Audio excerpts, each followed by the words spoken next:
Welcome, everyone. Thank you for joining us. We will get started at about 2 o'clock. Thanks so much.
Thank you for joining us, everyone. We'll get started here at about 2 o'clock. Thank you.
All right, everyone.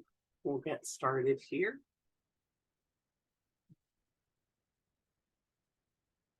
All right, so welcome everyone and happy LBD Awareness Month. Thank you so much for joining us for the 7th installment of LBDA's community webinar series. I'm Julia Wood, the Director of Professional and Community Education here at LBDA. Beginning in May of this year, LBDA has hosted a series of webinars on a variety of topics, including LBD symptoms, palliative care, and disease-modifying treatments. If you missed any of these or you want to watch or rewatch with friends, visit our YouTube channel at LBDA TV. Our theme for this LBD Awareness Month is a celebration of community. And in addition to you lovely folks who have joined us here, I'm excited to be joined by my colleague, Dr. Keith Fargo, and 2 physicians from LBDA's Research Centers of Excellence community to discuss the results of a 2021 survey. So this is going to be a very different presentation than you've seen before. So at this time, I would like to hand it over to Dr. Keith Fargo, LBDA's Director of Scientific Initiatives, to tell you more.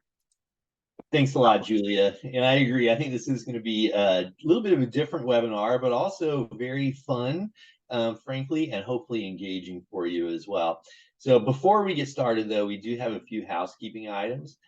First of all, we encourage you, you are welcome to submit your questions anytime during the webinar today. And the best way to do that is simply to click on the Q&A button at the bottom of the screen.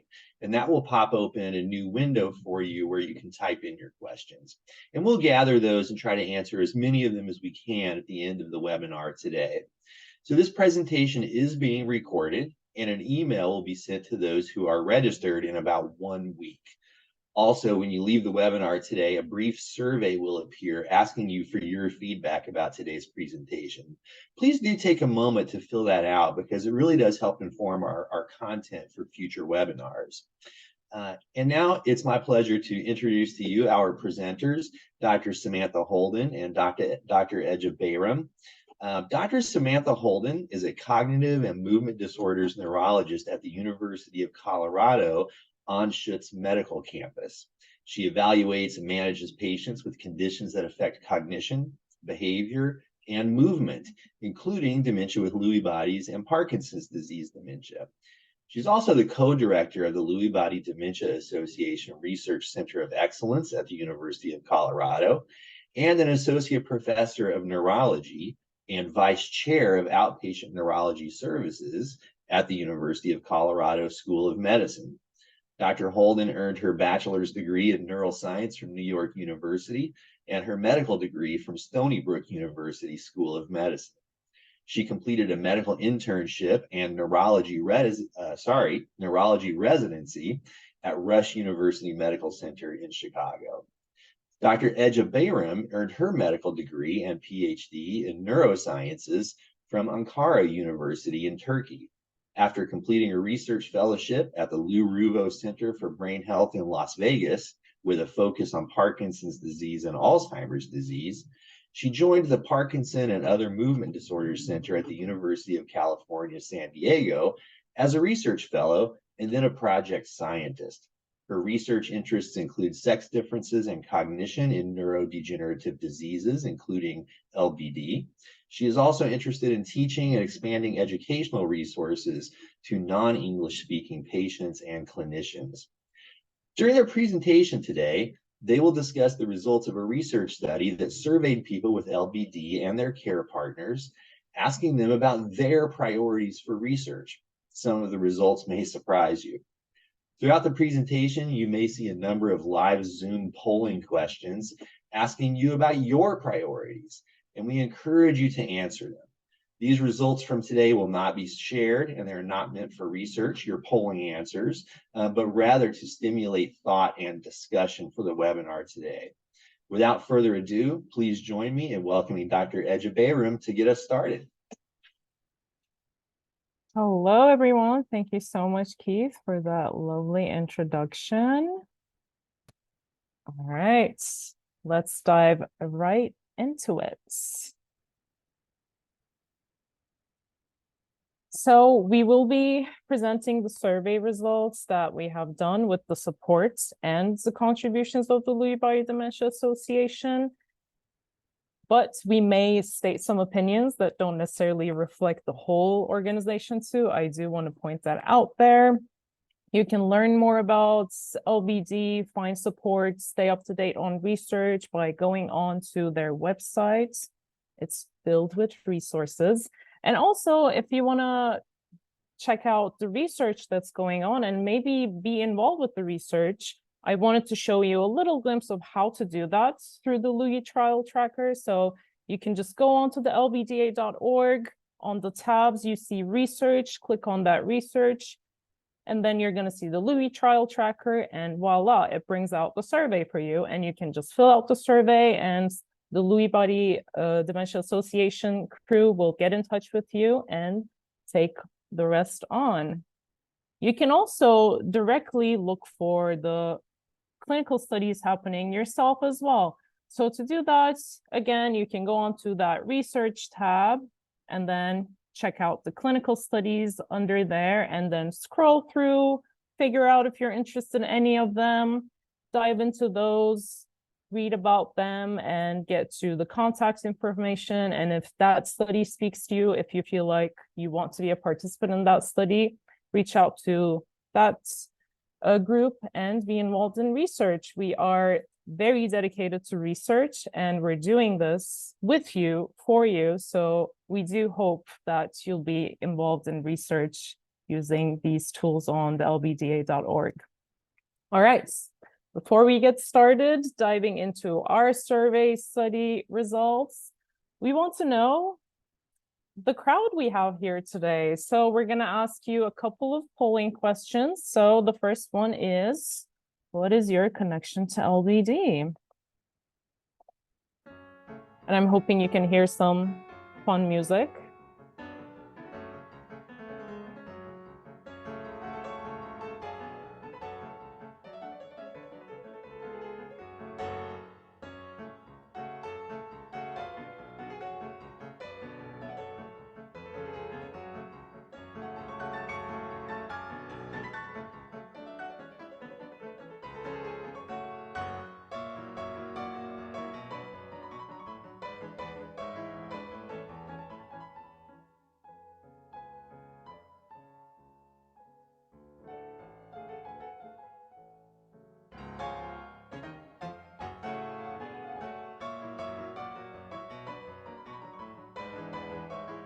All right, I think we can share the results.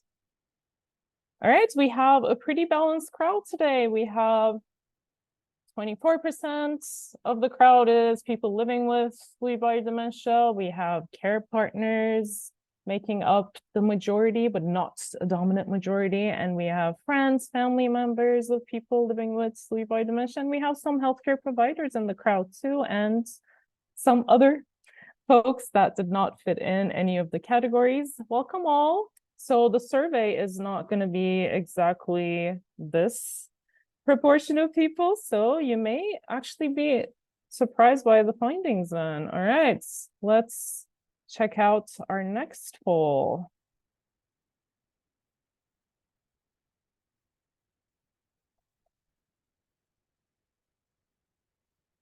So this survey was done in 2021. Did you participate in it by any chance?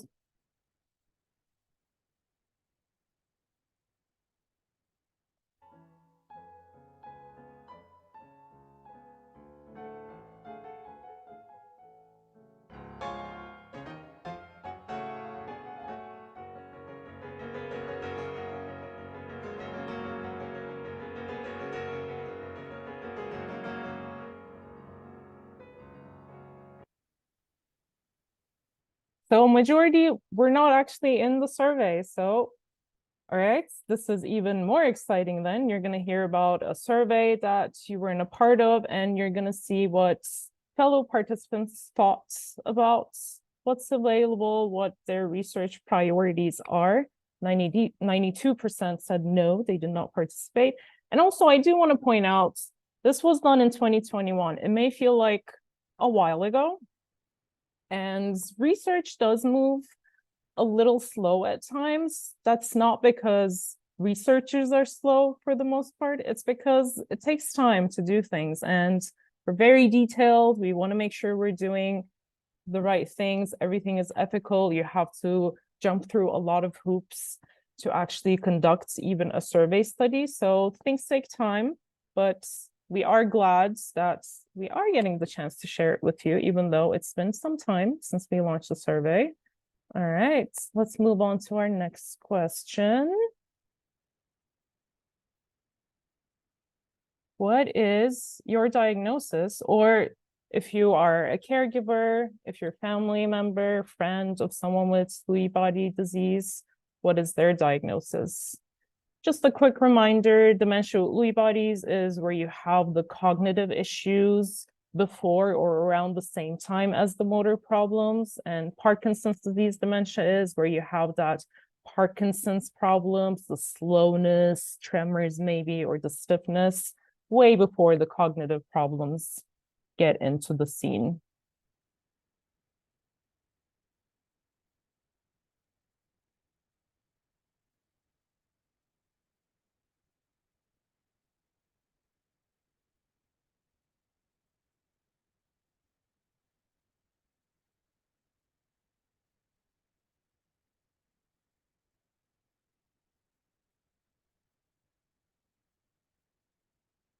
All right, so we have the majority of our crowd today that have a diagnosis or are caring or related to someone with dementia with Lewy bodies. And we have a smaller number of people that marked Parkinson's disease dementia. All right, and our last question. So if you have been diagnosed or if your loved one has been diagnosed with either dementia with Lewy bodies or Parkinson's disease dementia or Lewy body dementia as the umbrella term, how long has it been since the diagnosis? So not when the first symptoms started, we're asking about since the diagnosis.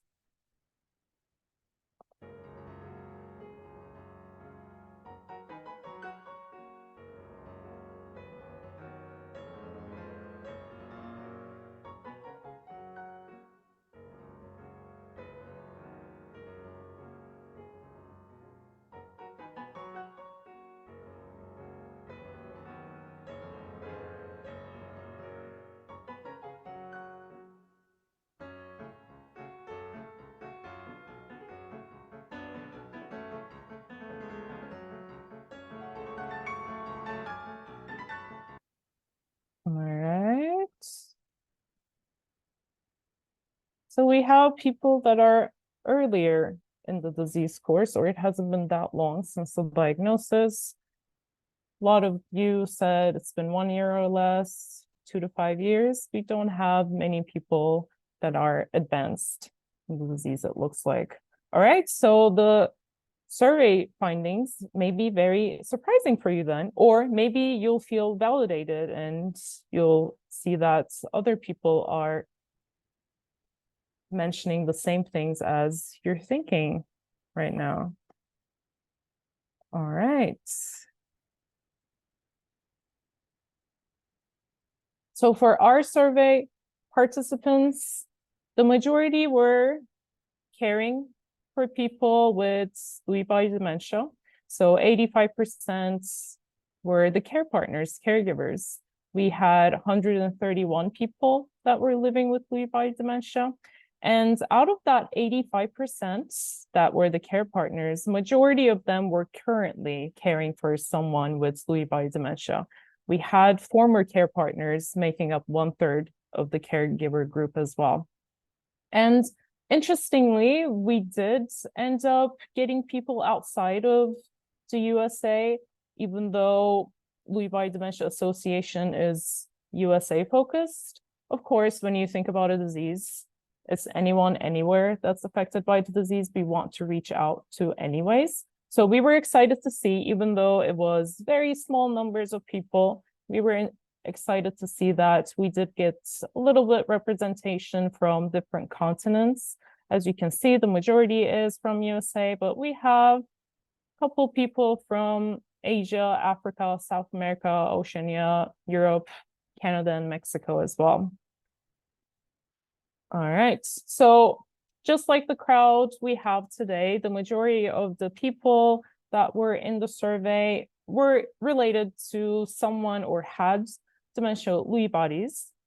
In terms of the caregiver relationship, the majority were spouses or partners of people with Lewy body dementia, and we also get a quite significant number of children caring for their parents as well.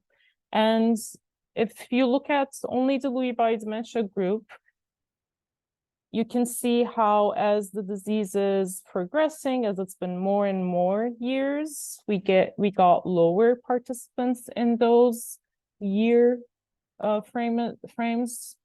And in terms of caregivers, we got a little bit of not so linear in there. And as I mentioned, we mostly have the current caregivers, not the formers, but it was balanced, I say. So it's not as diverse as one would hope, but I'm hoping we still got to capture the inputs and feelings, experiences of a diverse group of participants regardless. All right, and with that, the exciting gist of it, I'm going to pass it on to Dr. Holden to take over. Thank you so much, Ece. So we are going to be asking some of the same questions that we asked our participants in the survey back in 2021, because not only do we want to share what the group, which the vast majority of you did not participate in the web survey, but we also want this to generate some ideas and participation for continuing engagement for us to partner together, both the research and clinician community, as well as those people living personally affected by Lewy body dementia. So the way we ask this question to try to get at what are the most important things we should be researching, spending our funds, our energy, our time, our participants' time and energy and funds in order to make the biggest impact as quickly as possible. We are years behind the Alzheimer's disease research community, not for any lack of interest or trying on our part, but as you all know, Lewy body does not get the attention or the funding that Alzheimer's does. So because there is so much for us to be doing, how do we prioritize where to start? So the way we asked the question in the survey was we had 19 topics, broad somewhat, but trying to be specific to narrow down where people think we should be focusing. And we forced people to pick their top 5. We know they're all important. We know we need to do all of this work, but where do we start first? Rank your top 5 for us. Of course, curing Lewy body, developing disease-modifying therapies, preventative and proactive therapies to prevent people from developing symptoms in the first place is always going to be the #1 priority. We understand that. So for all of you, we want you to go through some of the other options that we offered in the survey and pick your top 3. We'll compare your top 3 to what the survey respondents told us.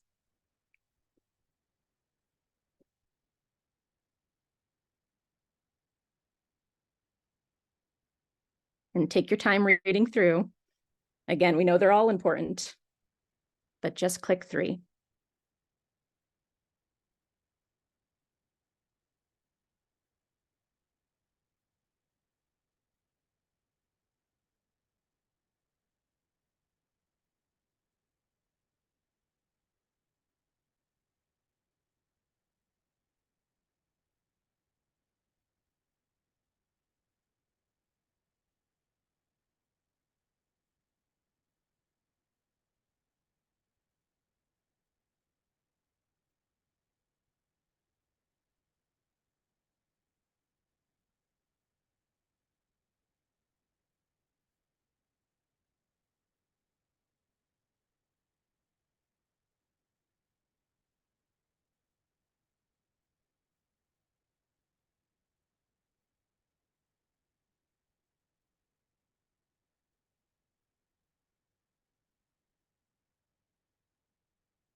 Okay.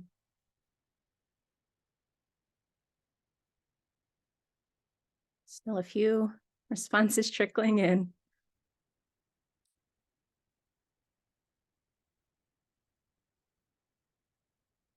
I want to make sure you all have your say.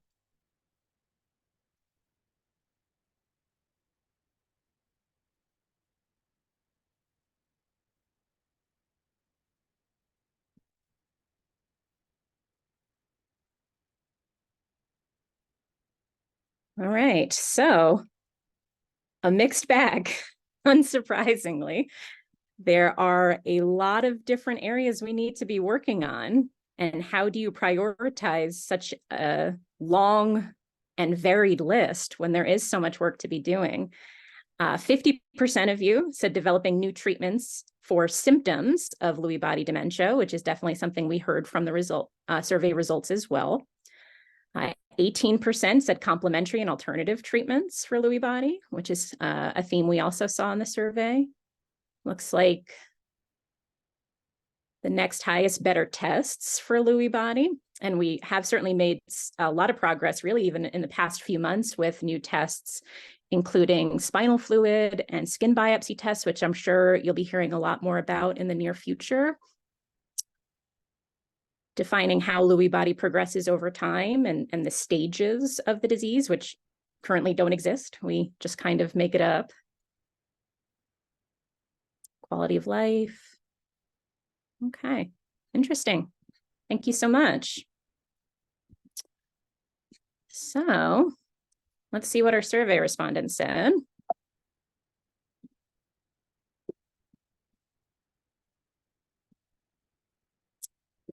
So when we had our forced rank process in our survey, which was the main question for the survey, we added a few other things in there while we had people to make sure we were canvassing them appropriately and making the best use of their responses to us. 2/3 of people, of course, said cure Lewy body. Of course, that's always the overarching goal. Of those 19 options listed on the left side of this bar graph here, this is how all respondents, all 984 of them, whether they were a person living with Lewy or somebody that loved somebody with Lewy, this is how they ranked their top fives. So the percentage is the number of people who ranked that option within their top 5 list. A lot of these things line up with what you've just told us. So things like better testing, better understanding why this is happening, defining the stages of Lewy that don't exist right now. Interestingly, the medications for symptoms was a little bit lower. That was your top one. And some other things across the board where all of these options had at least 4% of people saying, yes, this is in my top 5. There weren't any that had 0. So I think the take-home message from this being that, yes, absolutely, we have a ton of work to do in Lewy body research overall. But just because it's something that the researchers who are writing these grant proposals and trying to create and enact these studies think is important, we always need to go back to the community, the people living with these conditions, and make sure that our priorities are aligned.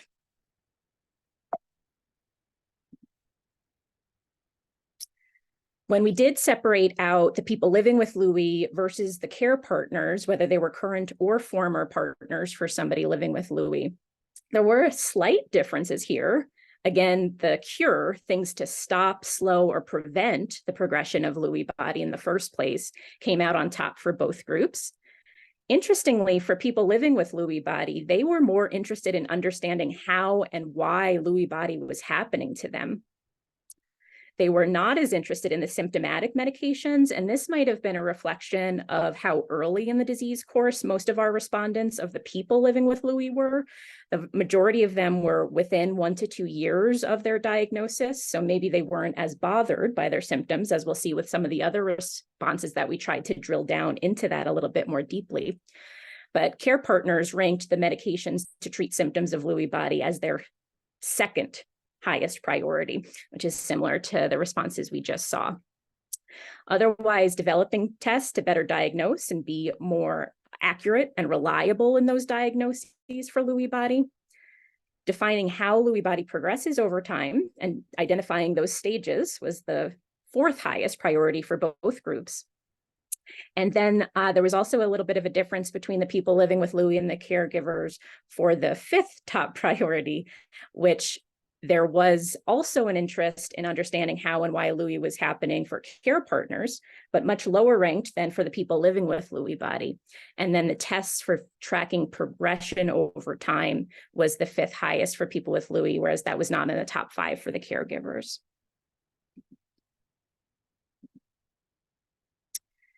So in addition to having people rank their priorities from the list of 19 possible topics, we also wanted to explore the question in a slightly different way. Instead of having people pick those specific topics, which gets at the question in one way, but we might be missing other important things if we just didn't include that topic in our list, which we came up with the list both based on previous research as well as some pilot tests we did with community members to make sure we were as inclusive as possible of those topics. But also asking how Lewy body symptoms were personally affecting the respondents now.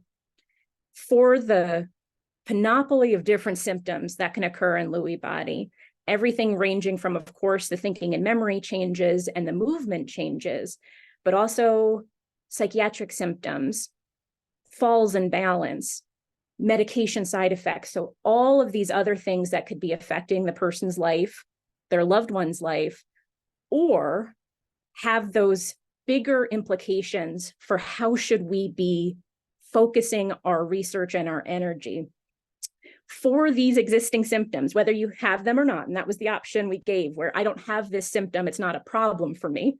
But if people had these symptoms, how much did they bother them? Did they bother them slightly, moderately, all the time? So we asked this same question to the people living with Lewy and to the care partners. And for the care partners, we asked it slightly differently. One, how much did they think that symptom bothered their loved one? And also how much that symptom bothered them personally. And we saw some slightly different responses there. We're going to ask the same types of questions to all of you to kind of set the stage and pull you, and then we'll go into the answers from the survey.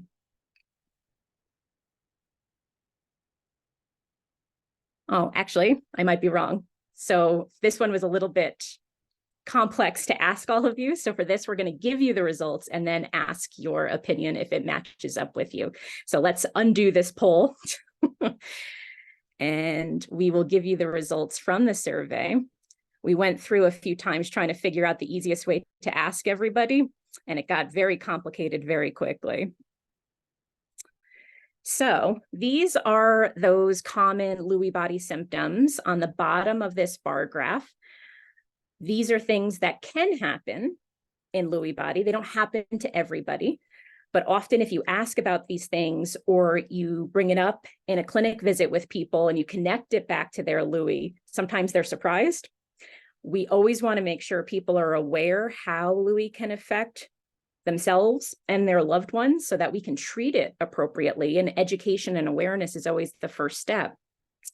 But in the blue bars here are the people living with Lewy who answered our survey in terms of these symptoms bothering them either frequently or all of the time.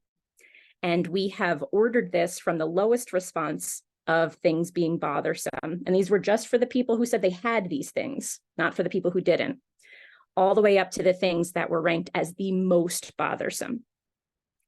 The green bars are the caregiver's opinion of how these symptoms affected their loved one, how much they thought their loved one was bothered by these things. The orange bars are how much the caregiver was bothered by those things personally, which is a slightly different viewpoint on these questions. For some of these symptoms, there was a pretty good match between what the person living with Lewy was saying and what the caregiver was saying. But for some of them, there's some differences here. Number one, with how much the caregiver thought their loved one was bothered between the person living with Lewy and their opinion.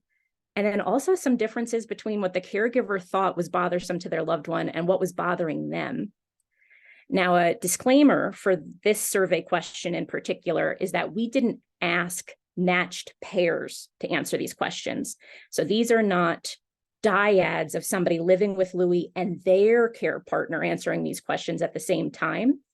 We just sent it out to anybody and had them self-identify. So it's not really scientifically sound to compare these numbers directly to each other, because it's not necessarily a person living with Lewy and their care partner giving these responses, but seeing if there's any trends, any differences in the responses we got, even if they're unmatched data, helps us understand where to prioritize those symptomatic therapy research studies. So in terms now of these responses, we'll relaunch that poll and say, does this seem to match up with your own personal experience?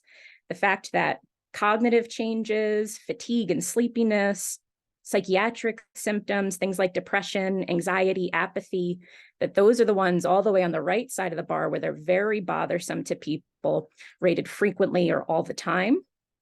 Where things down on the left side may be more GI symptoms, gastrointestinal problems, motor fluctuations from medications where people can be on and off, especially with dopamine type medications. Interestingly, hallucinations and delusions, which are termed as psychosis symptoms, were not ranked as bothersome for people living with Lewy as they were for the caregivers. And that was maybe the biggest difference we saw between the caregiver's opinion and the person living with Lewy's opinion.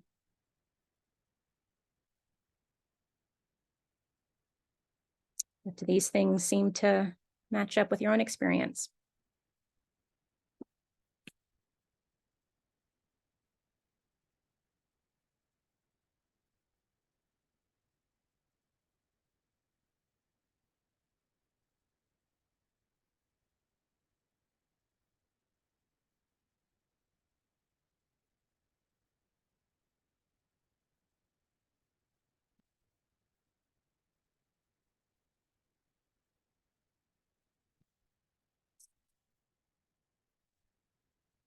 All right, so about 70% of you think that this seems to match with your own personal experience. Some not, which is important.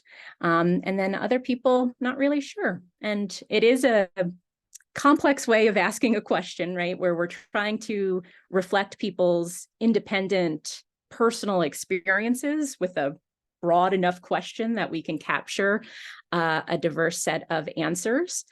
But when you talk to somebody one-on-one and you go through these things, especially in our clinical encounters, where going through a laundry list of all the things that can happen to you with Lewy, how much does it bother you? Is it affecting your day-to-day life or your quality of life? Does it warrant an intervention or a treatment? And those answers are going to be very different for every single individual living with Lewy.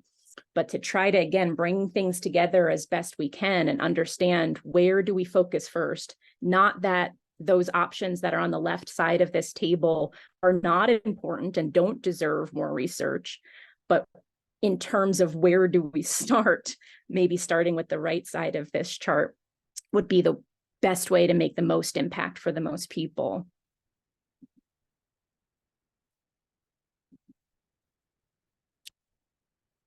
So in terms of some of those take-home points from that question about how bothersome Lewy body associated symptoms are for the person living with Lewy as well as for their partners, that people with Lewy did seem more bothered overall by bowel and bladder symptoms than people that were caring for somebody with Lewy. And fatigue and daytime sleepiness were also very concerning and bothersome for people living with Lewy. And as I mentioned previously, that the care partners were more bothered by the psychosis symptoms, those hallucinations and delusions. Now, is that because our group of respondents living with Lewy were earlier in their disease course, within 1 to 2 years of their diagnosis, and so that those things were not as bothersome, where a lot of the times early on people have retained insight, that they know that the things they may be seeing are not real, that their brain is kind of playing tricks on them, and that they can work around those symptoms without becoming distressed or unsafe? whereas our care partners were a little further into the disease course with their loved one, or former caregivers, maybe for somebody that had already passed from their Lewy body. And so when those symptoms become more distressing and unsafe, they had more of reflection on the full course of the disease. So really caveats there in terms of how we interpret this information with different types of people responding, but trying to take those big picture implications for future research. And as we develop new research studies, how do we focus on the person living with Lewy and their own experience inside their own brains, which might be somewhat different than the person that knows them best, but still isn't living inside that person's brain.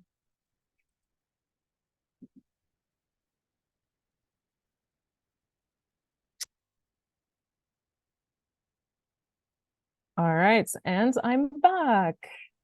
So I'll just wrap it up, dive into the treatment portion very quick. I know we're throwing a lot to digest, so bear with us. We are looking forward to discussing it once we're done as well. So we also asked in the survey about the treatments, if the treatments that people had received, had experience with, had been helpful or not. So since we have earlier in the disease group of people, the Lewy body people were a bit earlier in the disease. So we said, all right, maybe you haven't had this problem, of course, then don't rate the treatments. But if you have had this problem and if it had been bothersome for you and you had to receive treatments, what was your experience with that treatment? And we asked,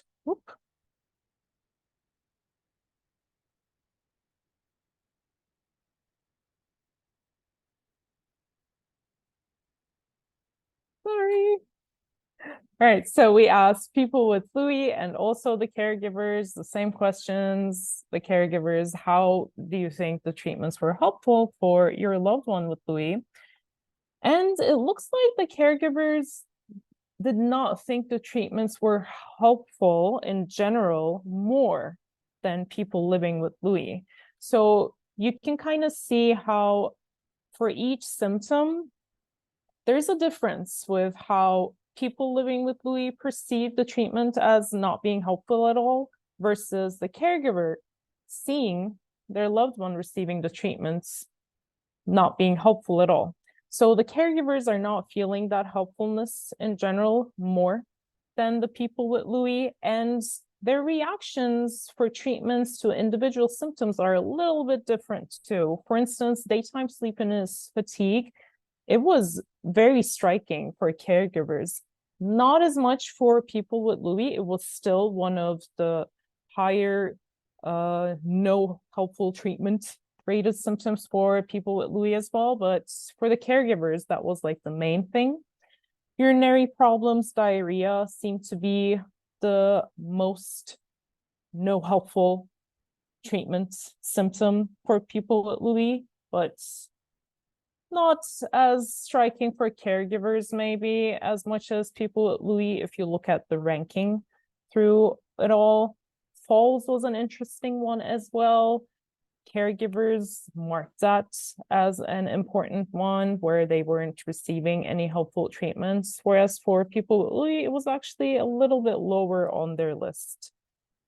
So we can say, based on this response we got for this question, the available treatments are not necessarily that helpful. For all of these symptoms, we saw more than 20% of the participants saying these treatments are not helpful for their symptoms at all. This is really striking for us as clinicians, as researchers too. But interestingly, we did see that, and even though they're not matched diets, as Dr. Holden mentioned, but we did see that there was a difference between the people with Lewy and the caregivers' perspective on this. Caregivers were feeling that treatments were more unhelpful than how people living with Lewy were rating them. Except for constipation and hallucination delusions, they were a bit more similar in terms of their experience with treatments. But overall, the caregivers did not really see the benefit for their loved one receiving treatments. So now we'll ask you, do you feel like these results resonate with you? We can launch the poll for this one. I think that was the last one that was launched. So based on your experience, if you have received any treatments for any of your symptoms, so not focusing on specific, but in general, do those available treatments that you received helped with your symptoms?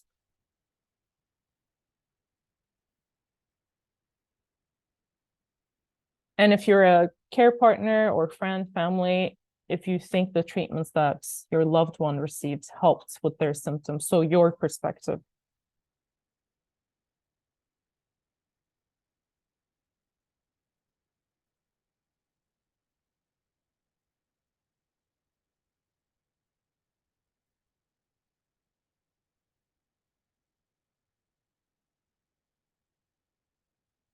All right.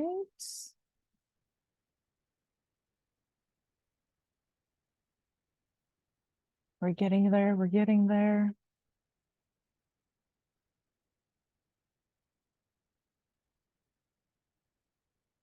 Okay. So it sounds like the results may perhaps resonate with you as well. You're not really finding the available treatments very helpful or somewhat more, it's a bit more slightly helpful or not at all in that lane a little bit. So even though we are, focused on wanting to find a cure, everything we do at the end of the day is basically to figure out ways to find a cure. But in the meantime, we do need to be considering treatments that can help with symptoms too. We don't want to just focus on one thing and leave the rest behind. We're in the research of Lewy body dementia for a reason. We love the people, we love the fields, we love the people we work with, and everyone is very dedicated to this field because we have hope. At the end of the day, we think eventually this disease is going to get cured, but it may be tomorrow, it may be 10 years from now. We want to make sure, even if it's 10 years from now, you're getting the help you may need along the way as well. We don't want anyone to feel like they're abandoned just because we don't have a cure right now. So we have some work to do to improve whatever treatment we can offer in the meantime as we're trying to find a cure as well. So we're not going to go into more, but we did want to point out that there's a lot more in the survey. There are a lot more findings we got from the survey, a lot more interesting, definitely worthwhile findings that can shape our future research priorities as researchers too. We asked about what about different types of resources, services that you're getting, for instance. And as you can see, a lot of people are not really getting the available resources even. There are some stuff out there to help, to support people living with Lewy, but it does look like a lot of people have not even received those services. And that is concerning for us, alarming for us. And it makes us think that, all right, we're creating resources, but they got to reach the people. If you have an abundance of resources, and as you can see, the majority of people are not receiving them, then it doesn't matter how many resources you have. You have to be reaching to people and sharing those resources so they can benefit from those things. And these can be very easy resources like education materials that can help you figure out what to expect as you're going along this disease, getting care through rehab services, advanced care planning for your future. You want to know how your finances will work out in the future, etc. For instance, these are available resources, and it looks like they're not reaching to people. So things for us to work more on. So even when we started with the survey, we were focused on this being a discussion, a back and forth conversation. We never envisioned it to be, we're going to ask you something, you're going to tell us something, we're going to share it and be done with it. We thought of it as the first step. This is just our beginning. We just wanted to open that door so we can keep pushing for more voices to be heard. Because as I mentioned before, at the end of the day, we're doing research with you, for you, and your voice is the most important thing in this discussion, because you are the biggest stakeholders when it comes to this field. We may have personal connections to it, but at the end of the day, you're the people living with Lewy. We may know a lot about it, but we're not experiencing it ourselves as clinicians, researchers, a lot of the time. So we want to make sure that your voice gets heard, your opinions get heard, and we shape our field based on your needs and your desires. So you can comment, have questions, feel free to share them, but you can also share your comments with us too. If you have any suggestions for the next steps about sharing the survey results or taking the survey results, carrying on the conversation, how do you think we can best use these results? And also, we can't continue with the field if people living with Lewy aren't involved. So if you think we should be doing something differently, we can figure out other ways to better engage you living with Lewy. Please share, because we don't think we know the best. We know you know the best, but we're not going to hear it unless you share it with us. So I'll leave it that, open it up for our question and answer session. And thank you so much for taking the time today. And Dr. Fargo, take it over.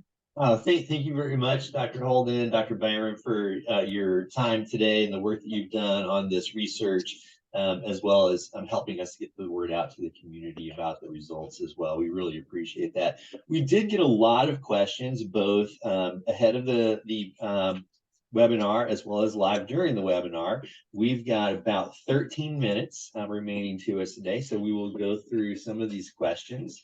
And let's see, for folks who have been writing questions in, if we don't get to your question, we'll try to answer it afterward if we can.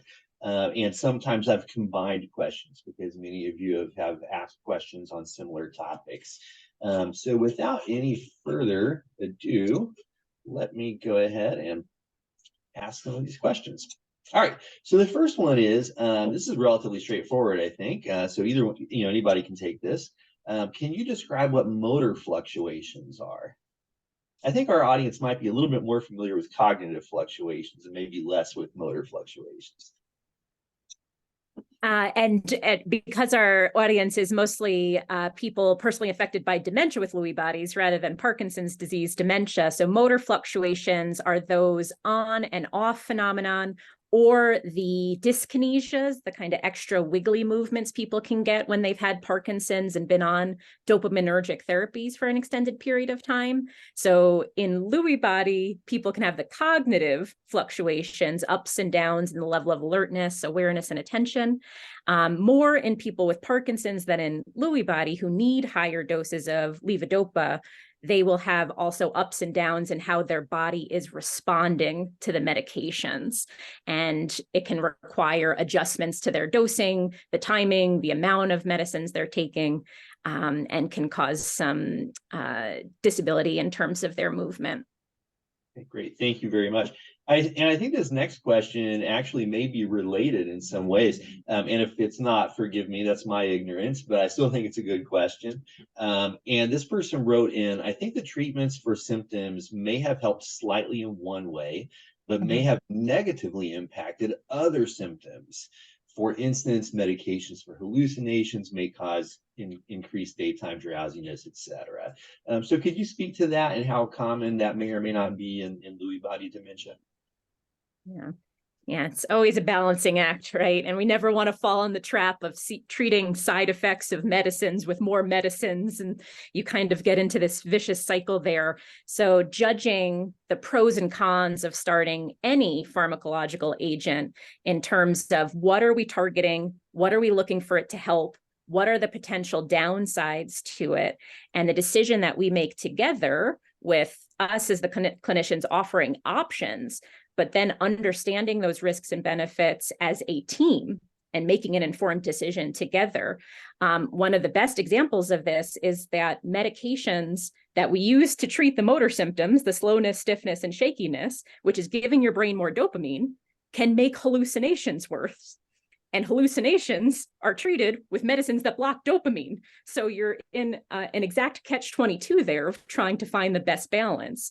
So trying to figure out what warrants treatment with a medication in the first place. Not everything does.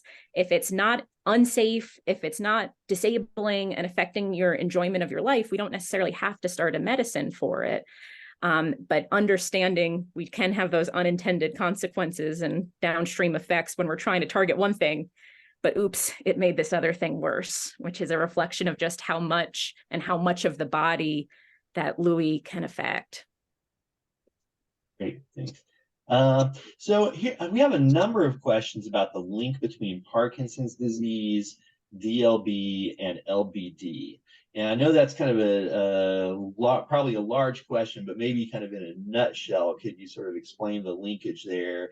And it might be important to talk about some of the underlying pathology, like what the causes between them. So Lewy body dementia is the umbrella. So as long as you have the Lewy body pathology happening in your brain, that's what we expect to see, and you have dementia, the cognitive issues, you're going to fall under that Lewy body dementia umbrella.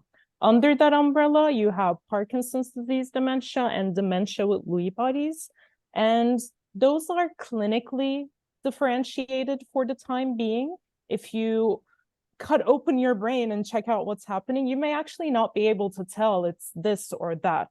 You're just going to be able to say, all right, there's Lewy body, that's it. So we're just differentiating them clinically based on when the motor issues, the slowness, the shakiness, or the stiffness starts in comparison to when the cognitive issues start.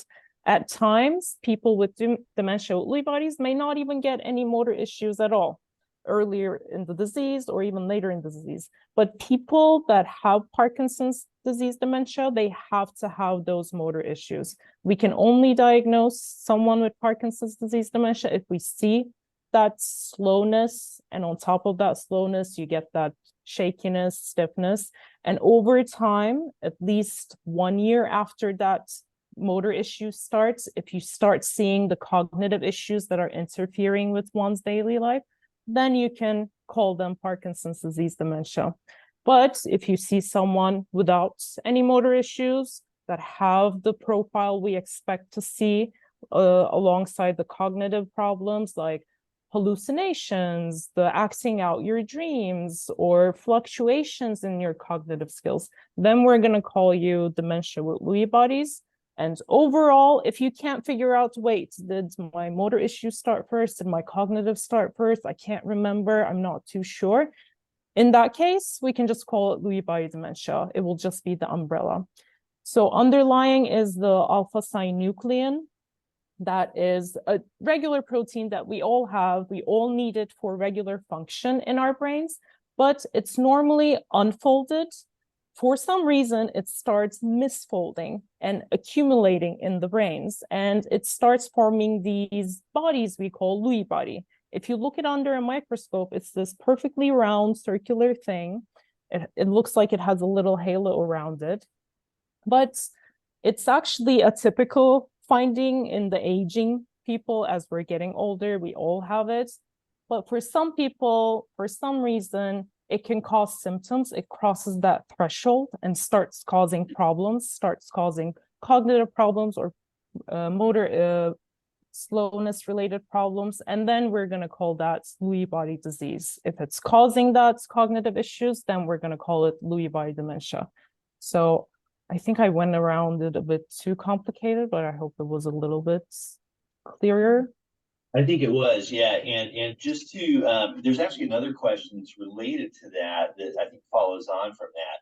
So just to make sure that people were clear on that, the underlying brain changes that are happening, we call them Lewy bodies. but those Lewy bodies are made up of clumps, essentially, of a misfolded protein called alpha-synuclein. And the reason I just wanted to say that again is because this next question is about that alpha-synuclein. You mentioned that it's a normal protein that we all need and have in our bodies, but in some people it becomes misfolded and can cause problems. What is the normal function of alpha-synuclein in the brain if it's not misfolded? So it helps with the transmission between our brain cells. So for our brain cells to do anything at all, they need to communicate with one another, and they have this tail. So they basically send off a message to another nerve cell through the tail.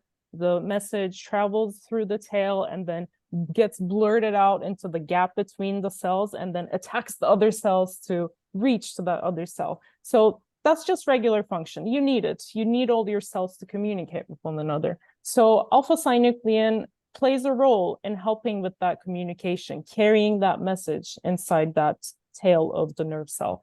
But it also has many, many more functions that is still getting discovered. So we're still not 100% sure about alpha-synuclein's role, but that's just one of like the major things that's happening. Also, I do want to point out on that note, even though we name it based on Lewy body alpha-synuclein pathology, there is also a lot of different pathologies usually tagging along to these pathologies as well. And that is kind of why we have at times a hard time diagnosing them at the clinic, because everyone looks very different because they have all different pathologies coming into play as well. And people may get misdiagnosed because of that too, because they're not showing that typical profile we would expect them to show because they have other pathologies going on. And as your disease is progressing, more and more pathologies can tag along as well. So it's not just one suspect acting out there. Very great point. I see somebody just gave a thumbs up to that, so they agree as well. And I think, just for our audience to understand, we in research, sometimes we talk about something called mixed etiology dementia or co-pathology, et cetera. And what we're talking about there is, as Dr. Bayram mentioned, is there are multiple different kinds of things that can be happening in the brain that can affect your cognition and your movement. And the majority of people who are actually diagnosed with a Lewy body dementia have more than one of these.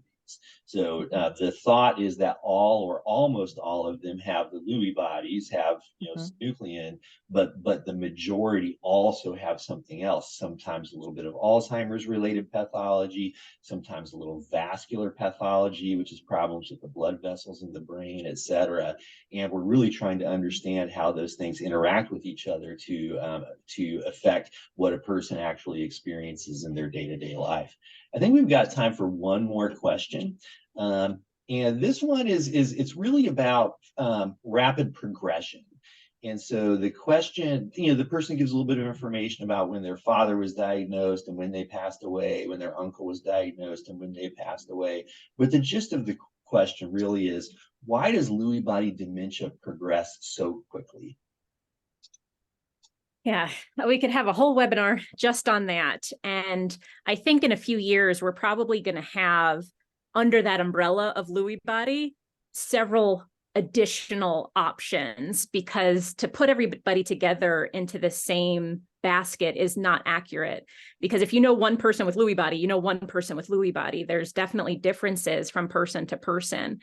And I think there's a lot of fear and stigma and misperceptions about Lewy body on the whole, because the image that is given out to the world is that it is very rapidly progressive and very severe, and everybody passes away in 3 to 4 years. I mean, when you Google Lewy body, it's terrifying. And I think that's for a few different reasons. Number one, because it's just not as well researched as the other forms of dementia, and there's a lot we don't know. Number two, we can't diagnose it until somebody already has dementia. So what about all those years of more mild symptoms, what we call mild cognitive impairment, or what we're using in newer research is prodromal dementia with Lewy body. So the very earliest stages of before somebody has enough thinking and memory impairment that they're no longer independent. So if we're not starting the clock until you've already developed dementia, how many years of symptoms have we missed? and it looks like the disease is much more rapidly progressive. Mhm. And then otherwise, people can be very sensitive to other issues, hospitalizations, surgeries, medications, where I very commonly see people who were fine and the family swears that this person was fine until this stressor, this trigger that kind of took the rug out from under them. And then they had a very rapid progression after that. So in terms of the vulnerability of the brain of somebody with underlying Lewy body pathology, they can be more sensitive to those types of stressors, which we still don't fully understand, but it can accelerate the disease course. Dr. Bayram, was there something you wanted to add to that? No, but I'll just But you're also like quickly add that right now, how we diagnose these diseases is all clinical.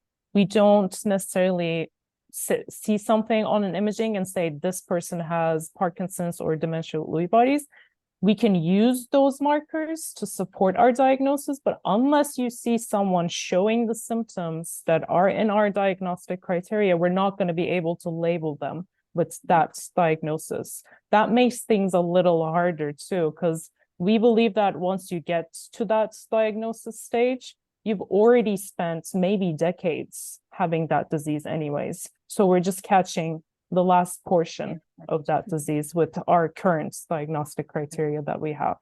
Yeah. And especially if we aren't going to come up with cures, right? We need to start as early as possible, where in Alzheimer's now, we find those plaques at the earliest signs of any changes, and we could start a treatment right away, but we don't have that yet. We're getting there. Yeah. Thank you. And for the audience, stay tuned. We are planning actually another community webinar specifically on the topic of something called biomarkers, which is one way to help us try to identify people who are in those earlier stages. So stay tuned, and you'll be learning more about that coming soon. So unfortunately, we are at the end of our time for today. I want to thank everybody here for their questions. On behalf of the LBDA, I want to thank all of you for your time and attention, and a special thanks to Drs. Holden and Bayram for their engaging presentation. As a reminder, you will receive an email in about a week with a link for the recording of this presentation.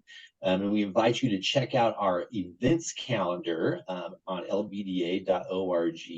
And that's where you're going to find details and registration for upcoming webinars and other events. You can go ahead and mark your calendars now if you would like, and join us next week for our next webinar, which is coming on Wednesday, November 1st at 2 p.m. Eastern. And we'll be joined by the Aging Life Care Association to learn more about the role of aging life care professionals in Lewy body dementia care. Quick reminder, as we end here, please take a moment to complete the survey that will pop up on your screen to help us inform our content for the future. And again, since this is Lewy body dementia awareness month, I encourage you all to share at least one thing with your community about LBD this month. Let's raise awareness together, and we hope to see you again next time. Thank you. Bye.